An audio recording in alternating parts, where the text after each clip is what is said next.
ആഗോള കത്തോലിക്ക സഭയുടെ പുതിയ പരമാധ്യക്ഷനായി 69-കാരനായ റോബർട്ട് ഫ്രാൻസിസ് പ്രെവോസ്റ്റിനെ ഫ്രാൻസിസ് മാർപ്പാപ്പയുടെ മരണത്തെ തുടർന്ന് 2025 മെയ് 8-ന് നടന്ന 2025 കോൺക്ലേവിൽ അദ്ദേഹം പോപ്പായി തിരഞ്ഞെടുക്കപ്പെട്ടു.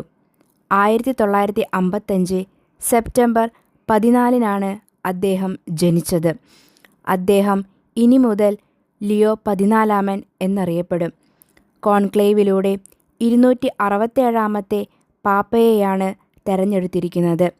ഷിക്കാഗോയിൽ ജനിച്ച പ്രെവോസ്റ്റ് ചെറുപ്പത്തിൽ തന്നെ സെന്റ് അഗസ്റ്റിൻ സഭയിൽ ഒരു ഫ്രയറായി മാറുകയും 1982-ൽ പുരോഹിതനായി നിയമിക്കപ്പെടുകയും ചെയ്തു. 1985 മുതൽ 1986 വരെയും 1988 മുതൽ 1998 വരെയും പെറുവിൽ വിപുലമായ മിഷണറി പ്രവർത്തനങ്ങൾ അദ്ദേഹത്തിൻ്റെ സേവനത്തിൽ ഉൾപ്പെടുന്നു. അവിടെ അദ്ദേഹം ഒരു ഇടവക പാസ്റ്റർ, രൂപത ഉദ്യോഗസ്ഥൻ, സെമിനാറി അധ്യാപകൻ, അഡ്മിനിസ്ട്രേറ്റർ എന്നീ നിലകളിൽ സേവനമനുഷ്ഠിച്ചിട്ടുണ്ട്.